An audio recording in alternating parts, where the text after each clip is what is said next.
December 4th, 1982. Boise, Idaho.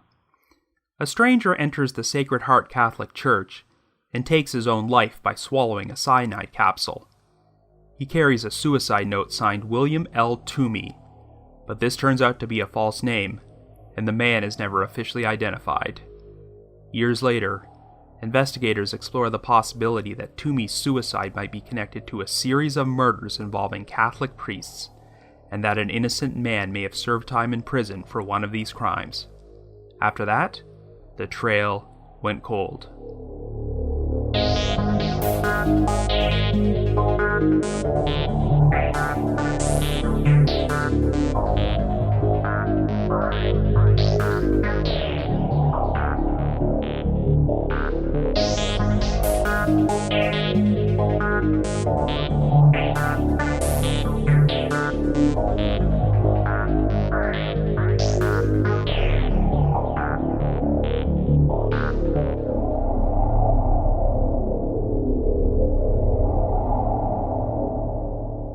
Hello everyone, and welcome to the latest episode of The Trail Went Cold. I'm your host Robin Warder, and today I will be exploring yet another story which is a major rabbit hole. The 1982 suicide of a mysterious man who identified himself as William L. Toomey. This case was featured on Unsolved Mysteries in March of 1990, but was conspicuously absent when Season 2 was uploaded to Amazon Prime a few months ago. And you know me, when a popular Unsolved Mysteries segment is neglected like that, I jump all over the opportunity to cover it on The Trail Went Cold. It's been a while since I've done an episode about an unidentified decedent, as the biggest obstacle against covering those cases is that there often isn't a whole lot of information you can discuss. But today's episode is unique because the suicide of William L. Toomey is only the tip of the iceberg in a very convoluted story. We're also going to be exploring the murders of two Catholic priests which took place in the year before Toomey's suicide, as well as doing a callback to an episode we released last summer about two other Catholic priests. One of these murders is technically solved because a suspect served time in prison for the crime, but there's very strong evidence that he was wrongfully convicted, and it's possible that the mysterious William L. Toomey might hold the key to this mystery. But before we get started, just a brief reminder that The Trail Went Cold is a weekly podcast which alternates between our regular full-length episodes like this one and shorter minisodes. We deliver either a new full-length episode or a new minisode every Wednesday. We're currently available for download on several platforms including iTunes, Stitcher, and Google Play Music, so if you like this podcast, be sure to subscribe to it. The Trail Went Cold also has its own PayPal account and a donate button on our website. If there's anyone out there who wants to make a donation, we would greatly appreciate it, and we'll be sure to give you a shout out on a future episode. So with all that out of the way, let us now explore the suicide of the unidentified man known only as William L. Toomey.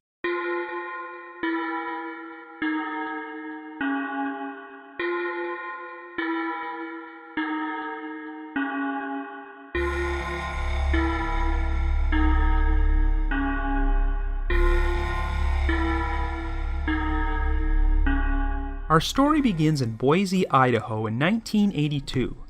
Our central figure is a mysterious male stranger who entered the Sacred Heart Catholic Church on the afternoon of December 4th. The man appeared to be between 35 to 45 years old and was heavily suntanned, had sun-bleached hair, and was dressed in Western attire. The man was apparently planning to enter the confessional, but could not because it was already occupied at that time.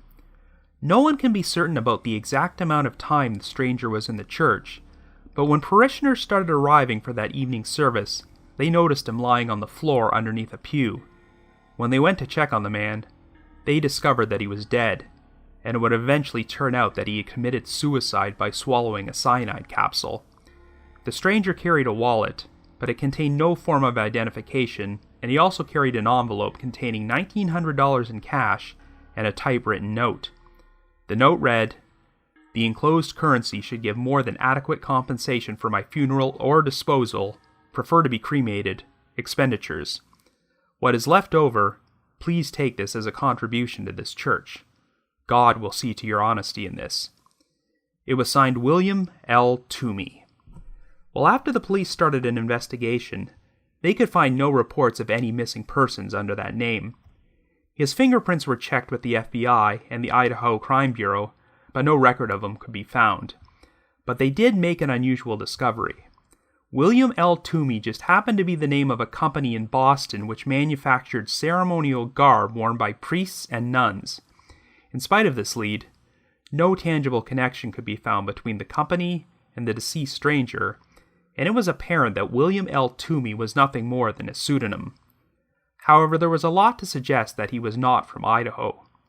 Since it was early December, and Toomey was heavily suntanned and dressed in Western attire, it seemed very likely that he had traveled to Boise from one of the southern states. In fact, he was wearing a leather belt with a specialized buckle containing a Mexican 100 peso coin in the center, and the belt was eventually traced to a gift shop in Phoenix. Since no one came forward to claim Toomey's body, the Sacred Heart Church provided him with a funeral service attended by over 300 people. However, in spite of Toomey's instructions in his suicide note, the authorities could not authorize his body to be cremated until he was officially identified, so he instead received a proper burial and a plaque dedicated to him under the name Unknown Wanderer. It was theorized that the unknown wanderer had shown up to the church with the intention of confessing to something before he committed suicide. When he discovered that the confessional was occupied, for whatever reason, he elected not to wait and quickly took his own life. But what could have compelled this man to travel such a great distance to commit an elaborate suicide? The case garnered national exposure when it was featured on Unsolved Mysteries 7 years later, but it failed to drum up any substantial leads, and the mysterious William L. Toomey continued to remain unidentified. However, his name would pop up in the Austin Chronicle in June of 2005, when they published an extensive article about his story which shared a potentially shocking revelation. So now we're going to switch gears a little bit and talk about a murder which took place nearly 1 year before Toomey's suicide. On the morning of December 22, 1981, a maid entered room 126 of the Sand and Sage Motel in Odessa, Texas, and was treated to a horrifying sight. The nude body of a middle-aged man was found on the floor with his hands tied behind his back. He had been severely beaten, and there was a large slice wound across his buttocks. The room had clearly been the scene of a very violent struggle, as there was overturned furniture and holes punched through the walls, and blood was everywhere. The victim had checked into the room sometime between 7:30 and 8 p.m. the previous night, and registered under a name, address, and license number which all turned out to be false. It would be 4 days before he was officially identified, and to everyone's surprise, it turned out that he was a 49-year-old Catholic priest named Father Patrick Ryan. Father Ryan originally hailed from Ireland, but he was currently the pastor of the St. William's Church in Denver City, a small town located 94 miles away from Odessa. Ryan was very well liked and respected by his parishioners, who grew concerned when he did not show up for Mass on Christmas Eve or Christmas morning. But the one thing no one could figure out is what was he doing in a motel room in Odessa? When investigators checked Father Ryan's apartment at the rectory in Denver City, they discovered steak and potatoes resting on top of his stove. This seemed to indicate that Ryan was preparing to make dinner when something compelled him to leave and make a lengthy drive to Odessa on December 21st. Ryan's vehicle was not parked at the Sand and Sage Motel, but it would eventually be discovered 90 miles away in the parking lot of a motel in Hobbs, New Mexico. It had presumably been driven there by the killer, and a silver chalice and an accordion Ryan owned were missing from the trunk, though there was still money left behind. The most promising lead was a backpack in Father Ryan's apartment, which belonged to a 25-year-old Native American man named James Harry Reyes, who originally hailed from the Jicarilla Apache Reservation in New Mexico. Reyes was pretty much an alcoholic, unemployed drifter who had 5 arrests on his record for drunk driving and 30 arrests for public intoxication. He would later admit that one of the driving forces behind his alcoholism was his unwillingness to admit that he was gay, something which would not have been accepted in the conservative Native American culture where he was raised. Anyway, Reyes was soon tracked down and questioned, and claimed that while hitchhiking on the evening of December 6th, he was picked up by a middle-aged man calling himself John. Of course, John turned out to be Father Patrick Ryan, and Reyes said he never even learned the priest's real name until he heard about Ryan's murder on the news. According to Reyes, John/Father Ryan took him to a bar and they spent the night drinking together. Ryan seemed to take pity on Reyes, so he loaned him some money and extended an open invitation for Reyes to visit him at St. William's Church whenever he wanted. Well, on December 20th, Reyes did visit Father Ryan at the rectory, and the two men continued drinking together until the priest suddenly grabbed Reyes by his collar and forced him to perform oral sex. Reyes claimed that he was so disgusted that he left the rectory in a hurry and wound up leaving his backpack behind. However, Reyes needed a ride to Hobbs since his pickup truck was being held as collateral by a bail bondsman because he'd been arrested for driving without a license. So Reyes returned to the rectory the following morning in order to reconcile with Ryan, who apologized for his behavior and offered to drive Reyes to Hobbs. During their trip, Ryan picked up another hitchhiker, an unidentified black man who appeared to be in his 40s. After they arrived in Hobbs, Ryan dropped Reyes at the bail bondsman's house sometime after 11:30 a.m. before driving off, and Reyes claimed this was the last time he ever saw the priest. Reyes had a pretty extensive alibi to account for his whereabouts the rest of the day. After retrieving his truck from the bail bondsman, Reyes spent part of the afternoon drinking with a friend in Hobbs before heading on a trip to Albuquerque to spend Christmas with his family. Believe it or not, while driving out of town, Reyes claimed that he actually ran into the same black hitchhiker whom Ryan had picked up earlier that morning. Reyes gave the man a ride and dropped him off at a bus station in Roswell at around 6 p.m. After meeting up with another friend at his house to drink some beers, Reyes left Roswell at 8:30 p.m. and wound up spending the rest of the night going through a series of misadventures, which included crashing his truck into the ditch and getting a flat tire in the wee hours of the morning. As a result, Reyes had to have his truck towed back to Roswell, and he spent most of the following day waiting for it to be fixed before he finally resumed his journey to Albuquerque at around 7 p.m. on December 22nd. Well, naturally, the police were skeptical of Reyes' story since he was an alcoholic with over 30 arrests on his record, and he was accusing a well-respected priest of forcing him to perform oral sex.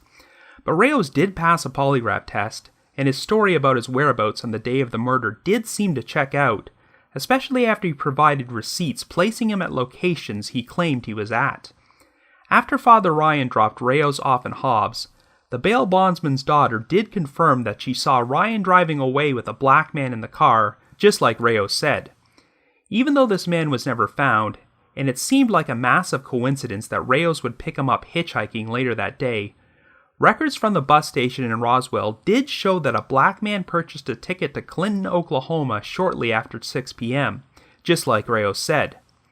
Even though the murder scene at the motel indicated that a violent struggle had taken place, there were virtually no signs of injury on Reyes.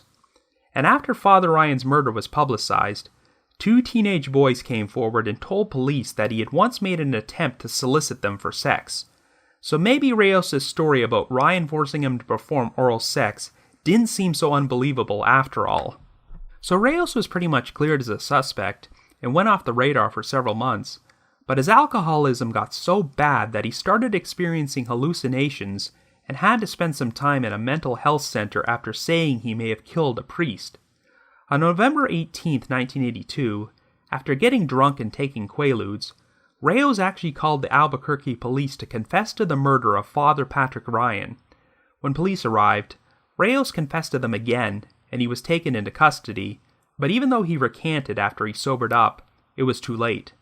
His drunken confession had been recorded, and he was charged with Father Ryan's murder. Even though this was the only evidence against him, Reyes was convicted at trial and sentenced to 38 years in prison. Over the next 3 decades, Reyes would get paroled on 2 separate occasions, but ended up returning to prison for parole violations.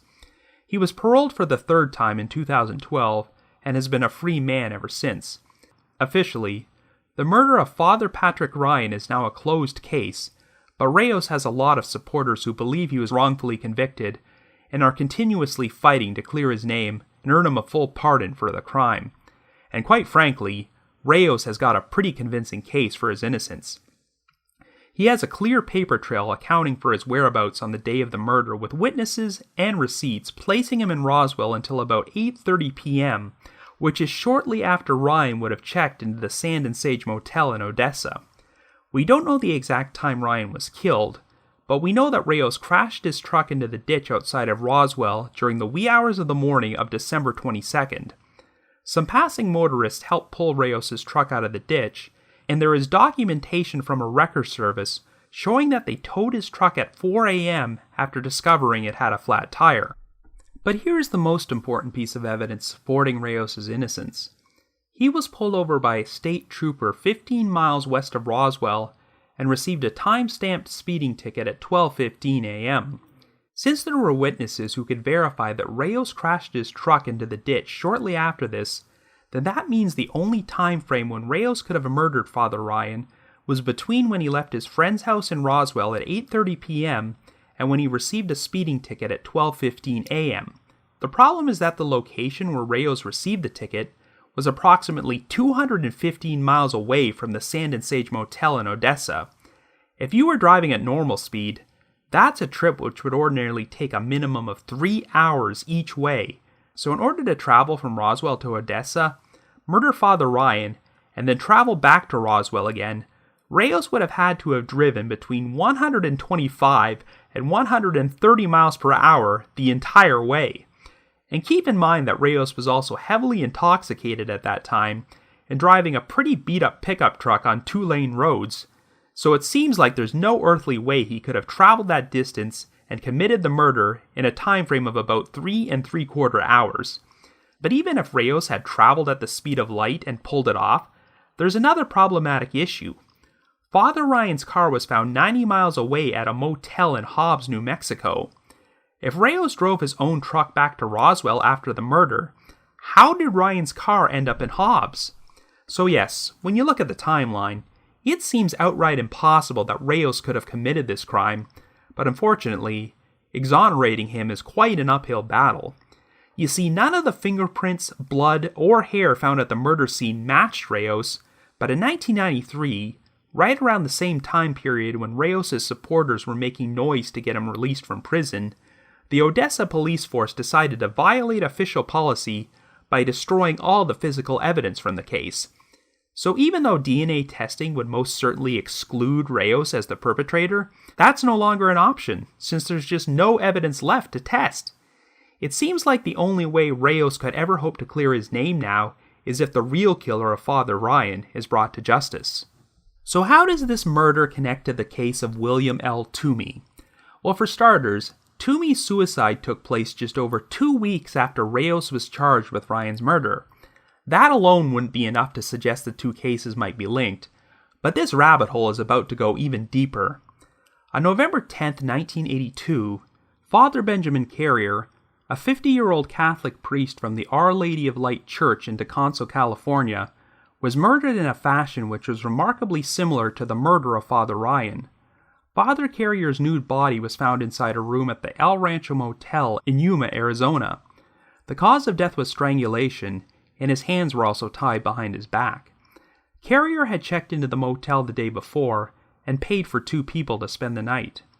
The manager remembered seeing a man in Carrier's pickup truck, but another witness would later see Carrier hanging around the pool with 2 men who both appeared to be in their late 20s or early 30s.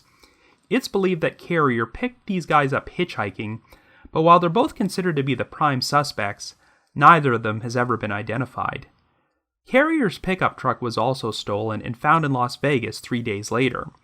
Now, there isn't nearly as much information out there about Father Carrier as there is about Father Ryan, and as far as I can tell, it doesn't look like there were any scandalous rumors about him. Some people believe Carrier might have picked up these 2 young men hitchhiking and took them to the motel because he genuinely wanted to help them, not because he was trying to solicit sex. Well, during the 1990s, a Boise police detective named Frank Richardson looked into these cases and was struck by the fact that Father Carrier's murder, James Harry Rayos' arrest, and William L. Toomey's suicide all took place within a period of less than 1 month. So could it be possible that the mysterious Mr. Toomey was responsible for one or both of these priest murders? But after learning that an innocent man had been charged with one of the crimes, he could no longer live with the guilt and decided to travel to a Catholic church in Boise to take his own life. While there's no direct evidence to support this theory, it is somewhat compelling. Since he was heavily suntanned, and it was wintertime, investigators believe that Toomey was not from Idaho and had traveled from a warm, sunny part of the country, such as Texas or Arizona. He was dressed in Western attire and wore a customized belt buckle from a shop in Phoenix. But most interestingly, there's his odd decision to sign his suicide note with the name William L. Toomey, which happened to be the name of a company which manufactured priest garb. What could have compelled him to select that name in particular? Was his suicide related to priests somehow? Well, unfortunately, by the time this connection was made, all the physical evidence from Father Ryan's murder had been destroyed, so it's not like there's any way to conclusively link Toomey to his murder. So officially, James Harry Rayos is still considered to be the killer of Father Patrick Ryan. The murder of Father Benjamin Carrier is unsolved, and the identity of William L. Toomey, along with the reason for his suicide, remains unknown. So I guess you could say, the trail went cold.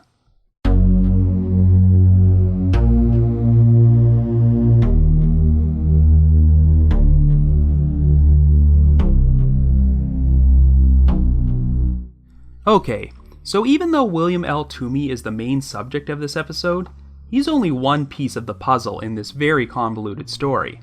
But before we start discussing him, I'm afraid I'm going to have to dig this rabbit hole even deeper. Last year around this time, you might recall that I released an episode about the unsolved murders of two more Catholic priests, Father Ronaldo Rivera and Father John Kerrigan. Father Rivera was a very well-respected figure in Santa Fe, New Mexico, until he was lured to a meeting at a remote rest stop by an unidentified caller on the evening of August 7, 1982. He was subsequently shot to death, and his body was found in the desert. Shortly after transferring to a new parish in Ronan, Montana, Father Kerrigan vanished on the evening of July 20th, 1984. Even though his body was never found, it's pretty much a given that Kerrigan was murdered, because there was a large amount of blood found in his abandoned car. For a while, it was speculated that both priests might have been the victims of the same killer, but that theory now seems rather unlikely.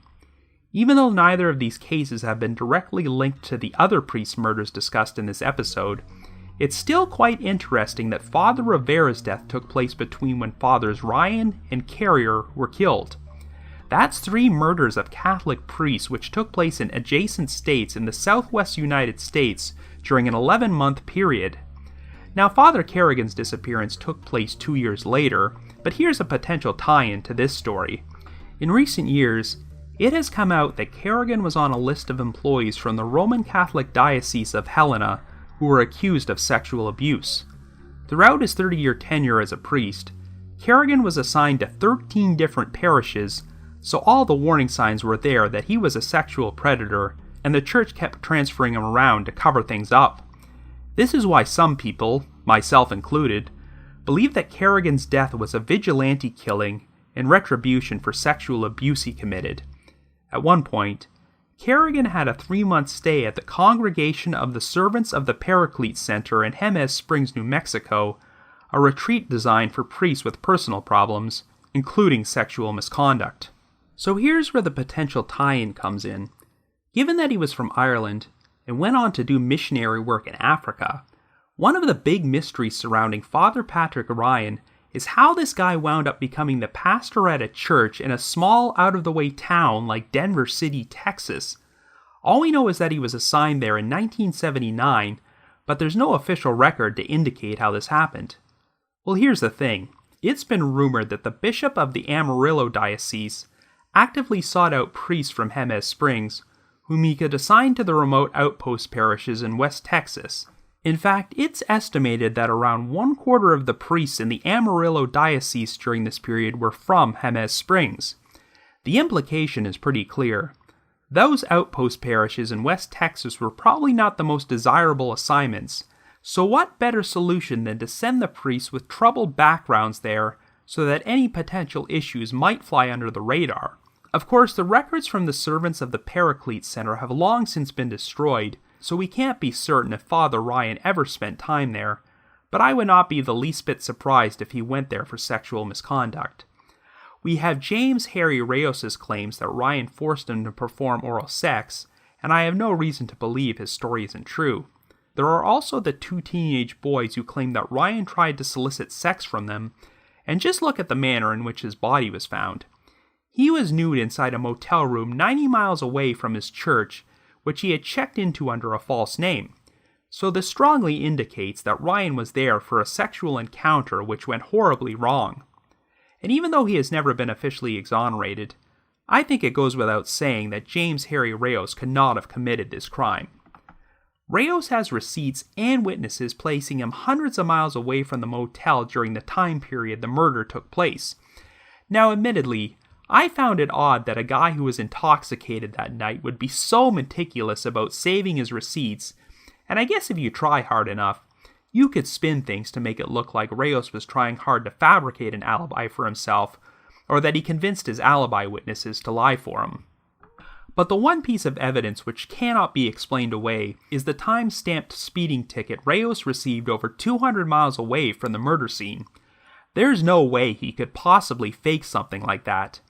Like I said earlier, if Reyes was guilty, he would have to travel from Roswell to Odessa and then travel back to that specific location to receive the ticket at 12:15 a.m., and the only way he could pull that off is if he traveled nearly 130 miles per hour the entire trip.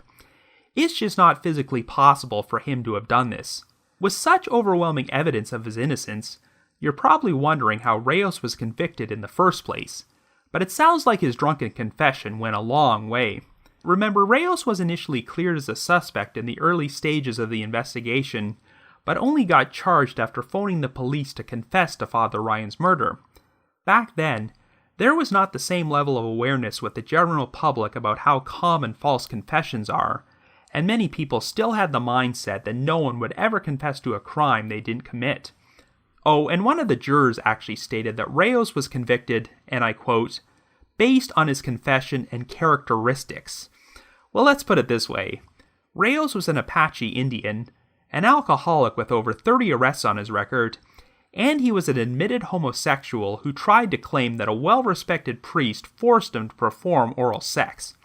It's easy to see how a jury in Texas during the early 1980s would let personal prejudice influence their decision to find him guilty. Unfortunately, since all the original evidence from the murder scene has been destroyed, and DNA testing is no longer an option, it will be extremely difficult, if not impossible, to clear Reyes' name, and he might have to carry the stigma of being a convicted murderer for the rest of his life. So this begs the question, could the mysterious William L. Toomey have been the real killer of Father Ryan? Well, no one even considered this possibility until a campaign to exonerate Reyes started garnering mainstream publicity during the 1990s. Frank Richardson, the Boise police detective who investigated Toomey's suicide, learned about Ryan's murder on an episode of A Current Affair and thought there might be a possible connection between the two cases. When Toomey's story was originally featured on Unsolved Mysteries, no one really seemed to suspect anything particularly sinister about Toomey's background. Since his suicide took place in early December, one possible theory was that Toomey was feeling the depression and loneliness people often experience around the Christmas holidays and just wanted to take his own life. If he had no friends or family, he could have decided to commit suicide inside a church because it was the one place where he felt comfortable. He carried around a suicide note and $1,900 to take care of the expenses of his cremation. If his body was found elsewhere, someone could have very well been tempted to steal that money, but Toomey figured that church was the one place where whoever found him would respect his wishes and give his death the dignity and respect he desired. And sure enough, even though no one knew who he was, a lot of people attended his funeral and treated the death of a complete stranger with a lot of compassion. But the circumstances of his suicide are so unusual that I always got the sense that there was a lot more to this story than simply a depressed man wanting to take his own life. I've always found it very curious that he apparently wanted to go into the confessional, which was occupied at the time, but then sat down and took cyanide before he could make his confession. Did he just get impatient and decide he couldn't wait? If he was looking to be absolved of his sins, it's odd that he would take his own life before doing so. One theory which has been pushed around is that perhaps Toomey had already ingested the cyanide before he even entered the church, but underestimated how quickly it would take effect. From what I've read about cyanide, even though it is one of the fastest acting poisons around, the length of time it takes to kill you can depend a lot on the dosage, and it won't always kill you instantly. I can visualize a situation where Toomey wanted to make some sort of grand gesture by confessing to all his sins and getting absolved before he died right there in the confessional booth in front of the priest. However, because the confessional was occupied when he arrived, the cyanide took effect before Toomey could actually go in there. I can see some twisted logic to this whole thing. Maybe Toomey believed that if he took the cyanide and then received absolution for his sins, he would technically be absolved for choosing to commit suicide, which, according to the theology of the Catholic Church, is technically a mortal sin itself. But of course, if Toomey already had the cyanide in his system at that point, it would be too late to change his mind. I do agree that Toomey was most likely not from the area because of his Western attire and the unlikeliness of an Idaho resident having a heavy suntan in early December. It's reasonable to assume that Toomey traveled from somewhere in the southern United States to a location where no one knew him, allowing him to commit suicide under the radar. If Toomey had friends and family somewhere, the fact that he left a suicide note asking to be cremated seems to indicate that he did not want anyone to find him. But the most intriguing clue is his decision to sign the name William L. Toomey to the suicide note. I really don't think it's a coincidence that the only lead the investigation turned up in regards to this name was a company which manufactured priest garb. Remember, this was 1982, so you couldn't just type that name into Google to dig up that information. That's a pretty obscure piece of knowledge, so I think there has to be a reason why the quote-unquote unknown wanderer chose that name as his pseudonym.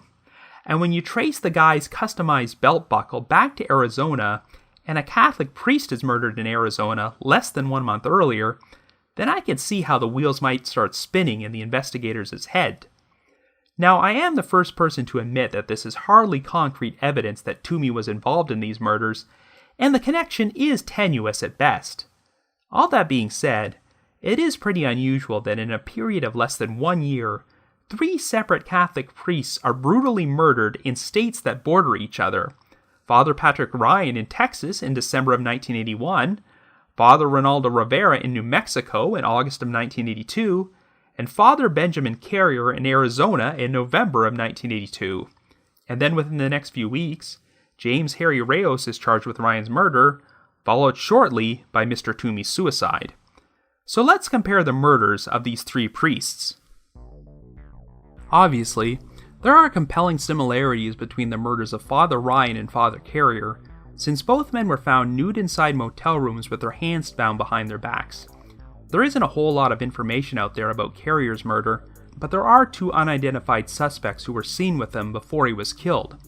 While it seems pretty likely that Ryan traveled to his motel for a sexual encounter, we don't know much about Carrier's background to suggest that was the case with him.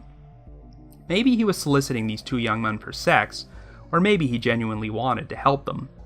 Even though Carrier was found naked, we can't say for certain. But I can't rule out the possibility that one or both of the suspects in his case might have been responsible for Father Ryan's murder.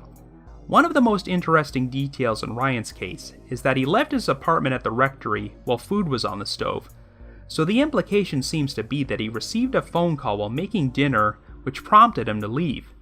Now, when you consider the fact that Ryan had already spent the day making the 30-mile drive back and forth between Denver City and Hobbs, and then hopped in his car to make a 90-mile drive to Odessa, it seems like the caller must have told the priest something very important to compel him to leave like that.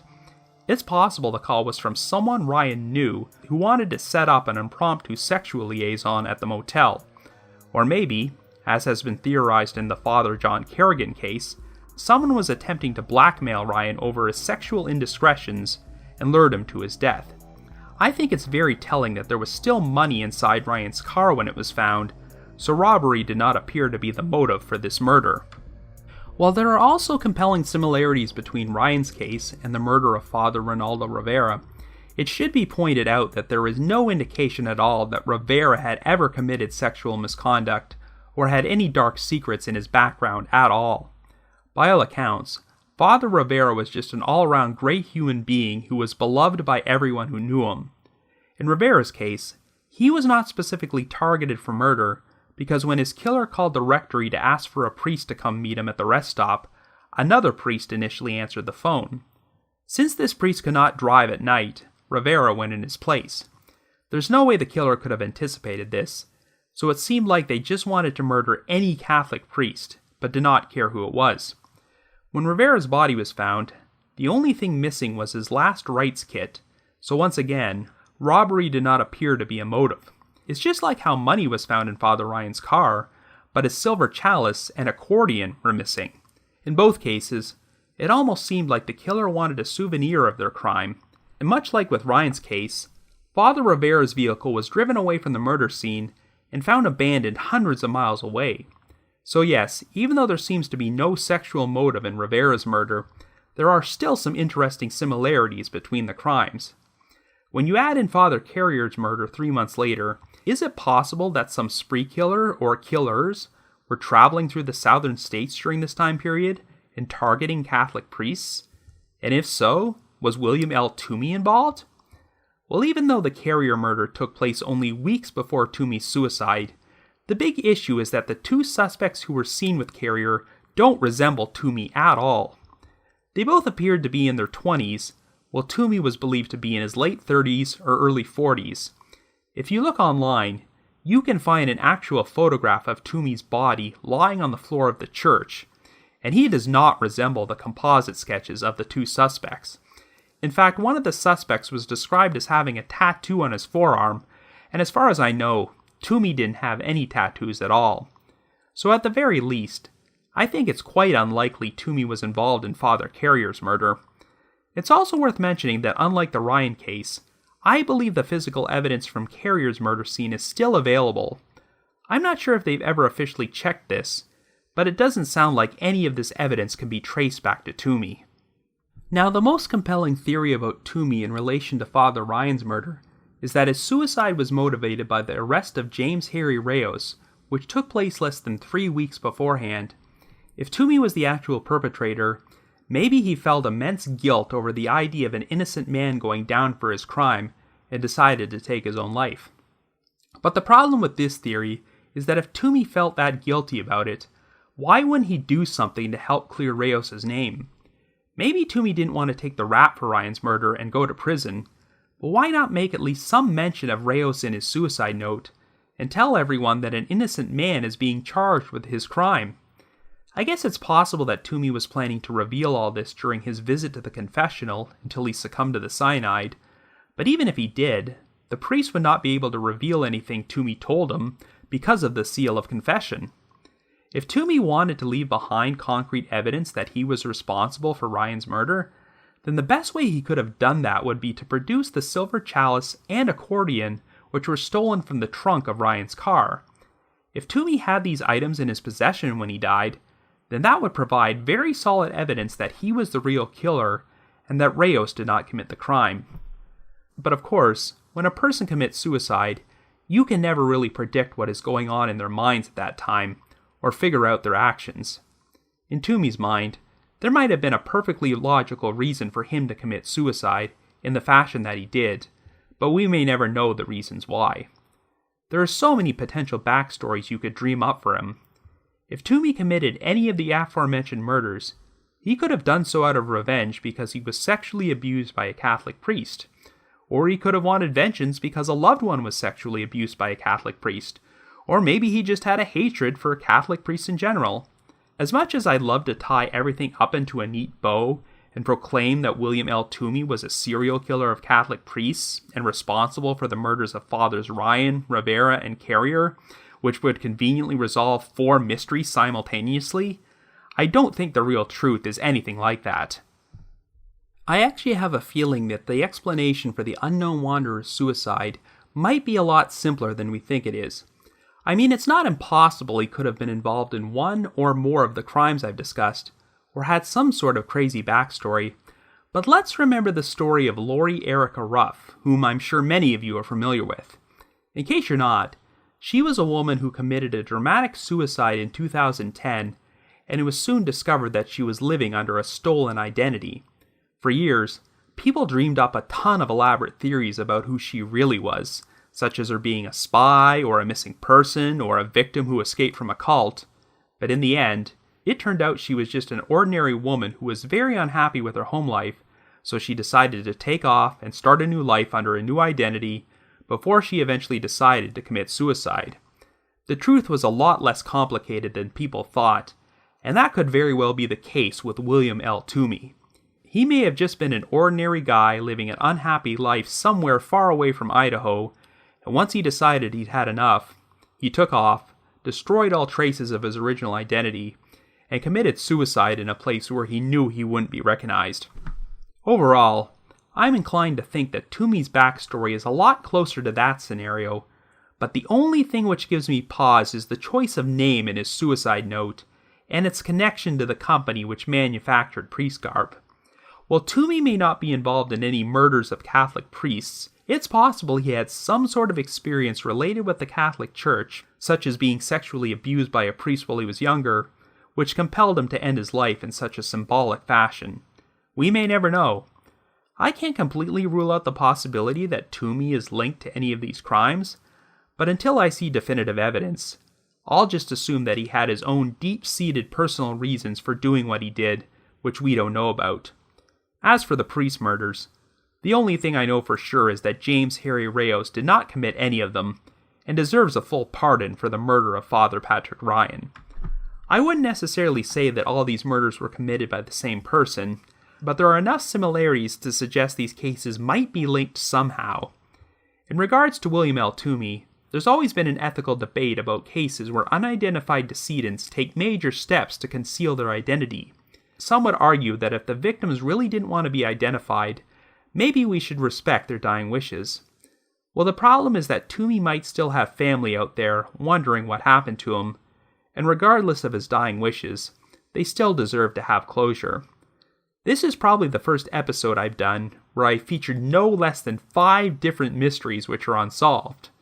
So if you have any information about the identity of William L. Toomey, aka the Unknown Wanderer, or information about the murders of Fathers Patrick Ryan, Benjamin Carrier, Ronaldo Rivera, or John Kerrigan, please contact the appropriate authorities.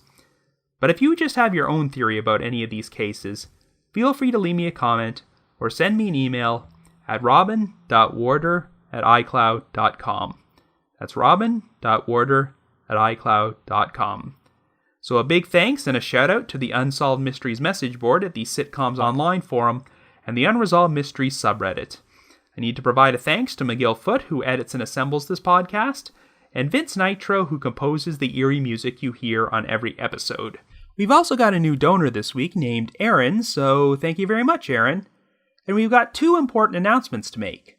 Number 1, last week we just started a new Facebook discussion group for The Trail Went Cold, where our listeners can discuss the podcast, our featured cases, true crime, or whatever floats your boat.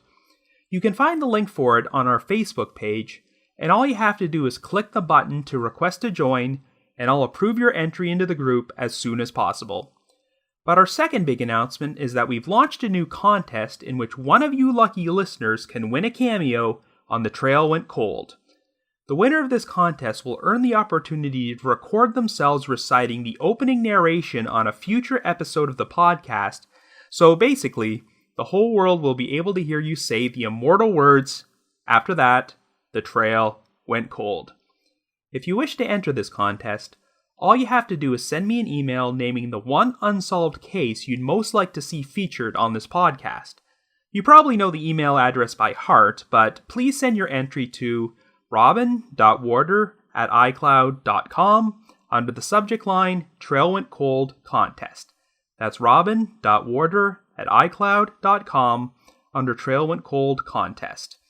We've also got the full details about this contest on our Facebook and Twitter pages if you need to double check them. The deadline to enter is this coming Saturday, August 19th at midnight Eastern Time. Shortly after that, I will be holding a random drawing on Facebook Live in order to pick the winner. And if you don't win this time around, not to worry, because I'm planning to make this a recurring contest and give many of my wonderful supporters the chance to make a voiceover cameo on the podcast. If you haven't already, you can like us on Facebook, follow us on Twitter, or leave us a rating or review on iTunes, Stitcher, or Google Play Music. And like I mentioned earlier, we also have a donate button on our website, so if you want to express your appreciation for all the hard work we put into this podcast, we'd be extremely grateful. So have yourself a good week, and join me next Wednesday for a brand new minisode of The Trail Went Cold.